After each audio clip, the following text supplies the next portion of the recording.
Esse é um tema caro para a filosofia, né? Porque é como se nós olhássemos uma moeda e suas duas faces.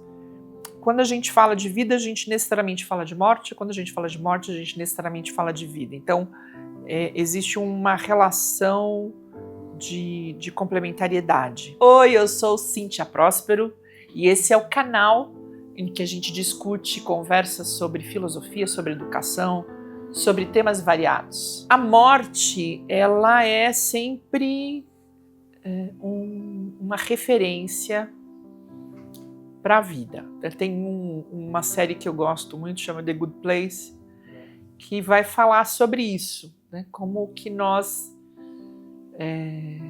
A presença da finitude, ela parametriza as nossas escolhas, né? O nosso dia a dia. Tem um filósofo que eu gosto muito, que é o Sêneca, e ele tem um livro pequenininho, mas muito assertivo, né, se eu posso usar essa expressão, que chama-se Sobre a Brevidade da Vida. E ele vai falar exatamente sobre a necessidade da gente olhar para a vida, entendendo que vai existir um momento que ela vai acabar. E vai dizer sobre como nós somos irresponsáveis, perdulários com a vida. Porque a gente vive como se fosse viver eternamente. E quando a finitude da vida se apresenta, a gente se angustia em função da percepção de que a gente não fez tudo aquilo que a gente imaginou que fosse fazer.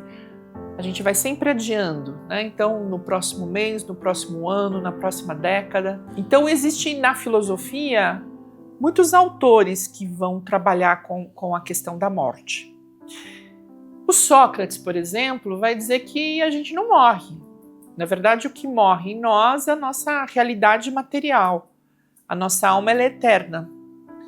E aí tem uma questão muito interessante, né?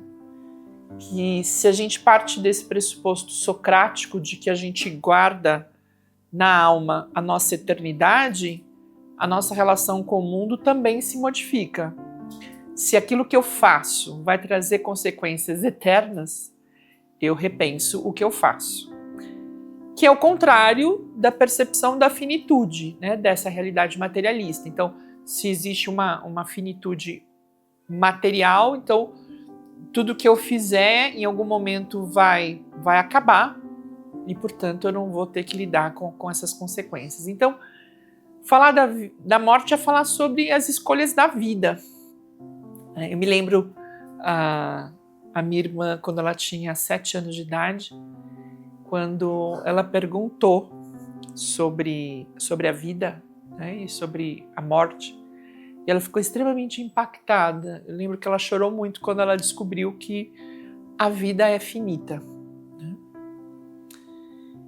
Então, na filosofia tem um texto belíssimo do Nietzsche, no prefácio da Genealogia da Moral, que ele vai falar, né, em determinado momento, nós, nas nossas experiências presentes, estamos sempre ausentes.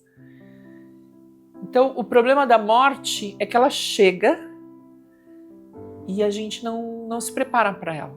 No Oriente existe uma outra percepção sobre vida e morte, e eu acho que a gente pode fazer um estudo sobre o budismo ou o hinduísmo, porque esse é o tema humano por excelência, a finitude. A morte é essa lacuna, né? Esse vazio de sentido. As religiões, de alguma maneira, tratam disso, né? Cada uma à sua maneira. Os filósofos, na sua grande maioria, vão tratar sobre a vida, sobre as escolhas aqui e agora, vão falar sobre a ética. Nós somos o que nós fazemos, Aristóteles vai dizer, né? Então, o que a gente faz da nossa vida, o sentido que a gente faz. Eu gosto muito dessa ideia de que a nossa vida, ela é uma obra de arte.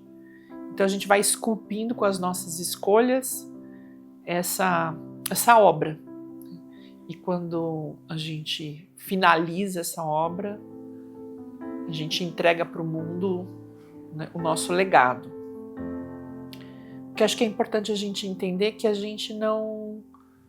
que toda vida importa e toda história precisa ser contada, né? Precisa ter uma memória. Gostaria de falar de uma pessoa que eu penso que me ajudou muito a pensar sobre esse tema, que é a professora Ana Cláudia Arantes, que escreveu vários livros. Ela é uma médica e talvez um dos mais importantes que eu li foi O Dia da Nossa Morte é um Dia que a gente precisa viver.